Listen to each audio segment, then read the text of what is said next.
World Congress Colombia 2022.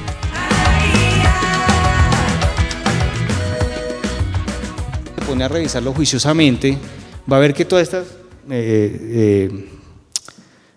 componentes ya los conocíamos. Todos conocemos la caléndula, las abuelitas nos mandaban a colocarnos caléndula o árnica cuando teníamos inflamación, pero adicionalmente a esto, si usted revisa cada una de ellas, tienen una actividad que casi todas tienen una actividad antiinflamatoria y antiespasmódica, y eso lo hace muy interesante para algunos tipos de dolor que también son visceral, que también es agudo y que también genera un dolor importante inflamatorio. Otros componentes, algunos que aumentan la respuesta inflamatoria y la respuesta de bacteriostática, ¿cierto? Y eso lo hace interesante. Esto es muy importante porque, como les decía, el Traumel no es un analgésico, ¿sí? Si lo vamos a utilizar como un analgésico no nos va a ir bien, porque sencillamente no es un analgésico puro, sino es un bioregulador de la inflamación. ¿Y qué hace? Activa o genera una activación del factor de crecimiento transformante beta, que va a generar una respuesta de aumento en la interleuquina 10 y una respuesta de la fenómenos resolutivos, cambiando el macrófago, cambiando el neutrófilo, generando disminución de la llegada de los neutrófilos, ¿sí? Y genera una disminución de las citoquinas proinflamatorias, como el interferón, el factor de necrosis tumoral, la interleuquina 1, 6, ahí faltó la 6, y la 8, que son muy importantes, ¿cierto? Entonces realmente no actúa como un AINE, ¿cierto? No disminuye la prostaglandina E2 ni el leucotrieno B4, lo que lo hace interesante, porque finalmente ese fenómeno de resolución sí se va a poder empezar a dar. Esto ya lo hablamos un poco, vamos a pasarlo rápido, creo que no tenemos mucho tiempo. Como no hay forma de medir el Traumel, ¿cierto? No hay forma de sacar niveles plasmáticos, porque no funciona así. Se hacen muchos estudios, ¿cierto? Se hicieron muchos estudios para mirar cómo funcionaba, y algunos estudios son observacionales en ratas, no los voy a tener acá mucho, pero este último tal vez es interesante, donde muestra que cogen sangre y le inyectan sangre a una patica de un ratón. Obviamente eso va a generar una extravasación, un edema, una inflamación, una respuesta inflamatoria, y miden cómo es los mediadores inflamatorios a las 2 horas, encontrando que pues, la interleuquina 6 está disminuida en un 45% comparado con el grupo que no tiene nada. Y ahí sí hay una cantidad de estudios, yo creo que no voy a tener tiempo de mostrarles esto. Bueno, y lo mismo, aumenta la secreción del factor de crecimiento transformante beta, generando un aumento de toda esa parte que es reguladora.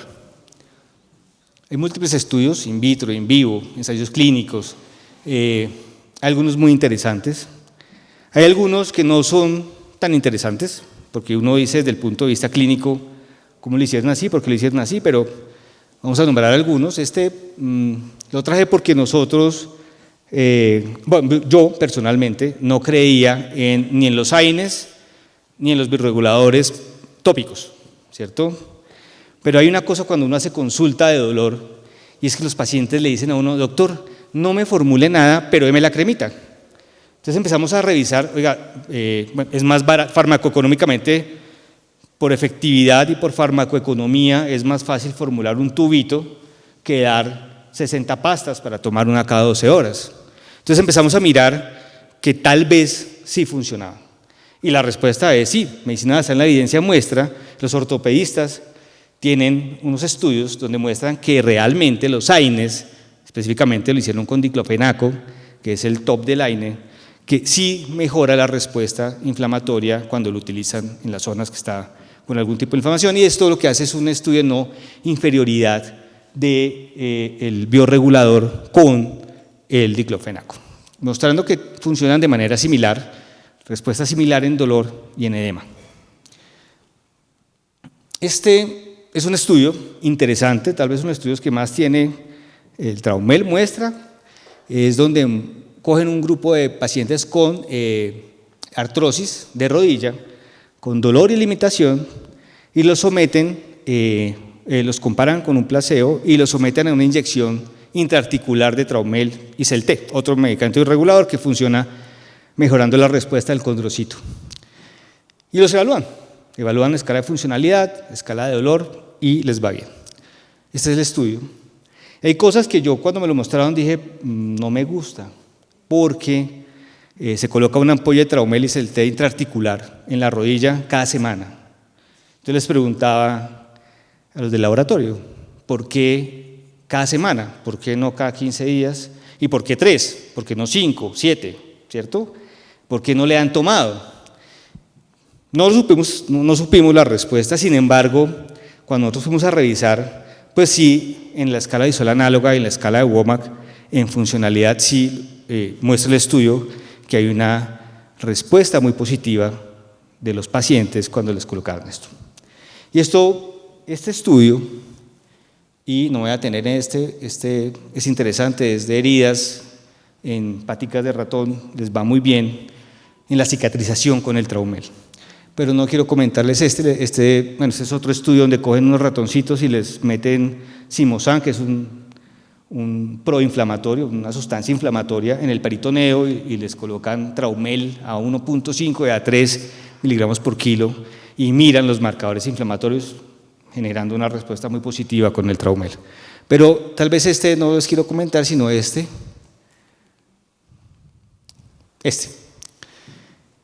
El anterior, que es el Mozart, que es el Traumel intraarticular, y que es un bioregulador utilizado en epicondilitis, bueno, miden una cantidad de cosas, unos pacientes, cogen 184 pacientes en Alemania, 38 centros, y les colocan inyección de Traumel o de un antiinflamatorio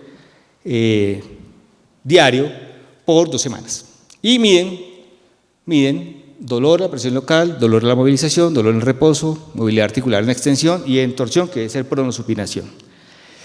Mostrando una diferencia importante en pronosupinación, en extensión y en dolor en reposo, diferente al AINE. Como yo manejo tantos pacientes con dolor musculoesquelético y yo manejo muchísimos pacientes con epicondilitis, muchísimos, nos llamó la atención esto, porque nosotros para epicondilitis no tenemos nada excepto la terapia, los analgésicos, los AINES y la inyección con corticoides, que es lo que todo el mundo hace. Ahorita tenemos otras opciones como bioreguladores, toxina botulínica, plasma rico en plaquetas, pero empezamos a utilizar esto, porque veíamos en el estudio pues que aumentó, como les dije ahorita, la respuesta muy positiva en dolor y en movilidad. Bueno, la respuesta también en satisfacción del paciente era mejor que el AINE, que el convencional. Entonces, esto es lo que yo hago. Nosotros utilizamos la inyección de estos bioreguladores ecográficamente, ¿cierto? Y lo colocamos, porque el estudio muestra que es intramuscular y les fue bien. Entonces nosotros dijimos, ¿por qué no hacerlo en el sitio de la inflamación, en el sitio donde está inflamado el epicóndilo, donde está el tendón extensor? En este caso es un epicóndilo medial con un componente humeral y el cubital, ¿cierto? Y aquí tenemos por ecografía eso que nosotros hacemos. Colocamos con una aguja en el tendón flexor común el medicamento y lo colocamos pegado al hueso, ¿sí? Y los pacientes, hicimos un piloto y cogimos 220 pacientes, 110 con dexametasona, 110 con Traumel CLT, y los resultados pues los estamos trabajando, pero vemos que más o menos el 35% de los pacientes mejora más que con el corticoide.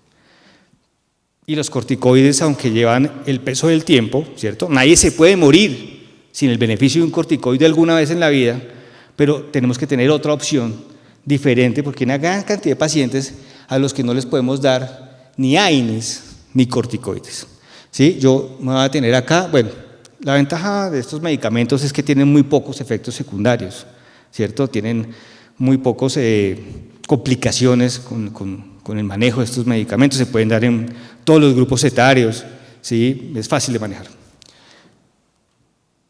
Si nos ponemos a preguntarnos cuáles son las contraindicaciones de los AINES, pues siempre nos van a decir lo mismo, que pacientes con úlcera gástrica, que pacientes que tengan asma, que pacientes que hay una cantidad, como ahorita no me voy a detener en cada uno de ellos. Cuando uno formula un AINE, debe preguntar siempre 3 cosas. ¿Tiene riesgo renal? ¿Tiene riesgo cardiovascular? ¿Tiene riesgo gástrico? Y ya con eso uno puede saber cuál formular. No estoy diciendo que yo no formule AINES, formulo AINES, también formulo muchos, pero no me caso tampoco con ninguno, ¿cierto? Porque yo creo que cuando los médicos nos casamos con los medicamentos, generamos que ese medicamento está condenado al fracaso, ¿cierto? Uno no se debe casar con medicamentos, uno se debe casar con la farmacocinética del medicamento y el paciente, que todos son diferentes. Y de pronto seguramente para cada AINE habrá su paciente, o al contrario, para cada paciente habrá un tipo de AINE específico. Pero en este momento quiero hacerles hincapié en esto, ya voy a acabar, en el síndrome metabólico, ¿sí? Esto es grave en este momento. Si ustedes se ponen a revisar cuáles son los criterios diagnósticos del síndrome metabólico, es obesidad abdominal, ahorita hablaban en una charla de la obesidad, ¿cierto? 88% de perímetro abdominal para las mujeres y 102 para los hombres, ¿cierto? El 60% de los hombres están por acá, ¿cierto? Y el otro es índice de masa corporal por encima de 30, eso es súper frecuente. Y si miramos los otros criterios adicionales, pacientes con glicemia mayor de 100 o una glicemia por encima de 140 con una carga, o hemoglobina glicosilada por encima de 5.7, o niveles de colesterol por encima de 130, o que tomen medicamentos para la diabetes o para el colesterol, o tensión arterial por encima de 130-80, estamos diciendo que el 70% de la población tienen síndrome metabólico. Y esto es una contraindicación para dar AINES. No es que no los podamos dar, toca titular también el AINE. Menor dosis posible, menor tiempo posible, ya lo decía ahorita Ana Izaza en la charla de sensibilización, a veces los pacientes responden con dosis bajas de neuromodulador, pues su dosis no es 300 de pregabalina, es 50, excelente, buenísimo, bajas dosis, buena respuesta. Entonces, este es el artículo. Entonces, si ustedes se ponen a revisar, gran cantidad de los pacientes que vemos en este momento tienen síndrome metabólico y tienen una contraindicación relativa para dar el AINE. Muy rápido, esto es una paciente de nosotros, síndrome de túnel del carpo, tendinitis, síndrome de manguito rotador derecho, epicondilitis media, calificada, pacientes que no mejoran, pacientes que siempre están sometidos a esa carga laboral, ese dolor permanente, hacen síndrome de sensibilización central. Este es el paciente de la charla de Ana Izaza. Es el paciente que por tener una carga repetida hace un síndrome de sensibilización central, ¿sí? Y no hay mucho que hacer. Mejorarle el sueño, mejorarle su actividad física, disminuirle un poco el dolor, mejorarle el ánimo, ¿cierto? Es lo que se puede hacer. Sin embargo, cuando estamos terminando la historia, dice, mire, soy diabética, pero el 14 de marzo del 2021 tuve un coma diabético y estuve hospitalizada en UCI por 9 días. Miércoles, ya se está hablando que tiene un factor importante. Cuando la examinamos, 66 kilos, 148, un índice de masa corporal de 30, y pues obviamente seguía con dolor en el hombro derecho, pero ella decía, mire, yo me tomo esa pastica y me mejoró 4 horas. Hay que dejársela, ¿cierto? Porque cuando usted revisa, también era hipertensa. Entonces los pacientes de síndrome metabólico sí existen y están todo el tiempo ahí. Y nosotros tenemos que tener cuidado porque cuando yo les decía ahorita que formulemos un AINE y que tenemos que preguntarnos si el paciente tiene riesgo renal, sí tiene, es diabética. ¿Tiene riesgo gastrointestinal? Claro que sí. Toma una cantidad de medicamentos, tiene un fenómeno de alteración del vaciamiento gástrico, debe tener colon irritable, ¿sí? ¿Tiene riesgo cardiovascular? Por supuesto que sí. Es diabética, es hipertensa, está en sobrepeso, tiene riesgo cardiovascular. A esta paciente no se le pueden dar diclofenaco, no se le puede dar etoricoxib, no se le puede dar celecoxib, ¿cierto?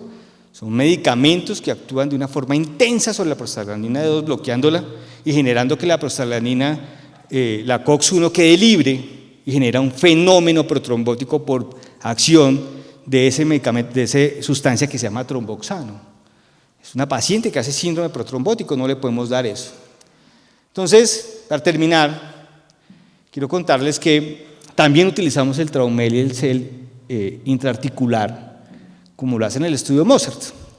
Y he visto, yo hacía mucho deporte, y para hacer mucho deporte, pues también tenemos muchas lesiones. Y cuando uno tiene muchas lesiones, pues uno tiene que mirar cómo pues, mejora, porque uno quiere seguir haciendo deporte. Entonces, cuando uno cree en su producto, cree que la ecografía y cree que el manejo intraarticular puede ser con un medicamento diferente al corticoide, uno lo debe utilizar. Yo les digo a los pacientes, yo mismo me infiltro. Claro que sirve, yo lo hago y me va bien. Si a mí me va bien, a usted le tiene que ir bien, ¿cierto? Entonces, nosotros lo hacemos con ecografía y los pacientes realmente se benefician de esto. Eso es lo que les quería contar. Básicamente esa es la experiencia utilizando biorreguladores, utilizando AINES, utilizando manejo del dolor en los pacientes con dolor musculoesquelético agudo y crónico. Muchas gracias.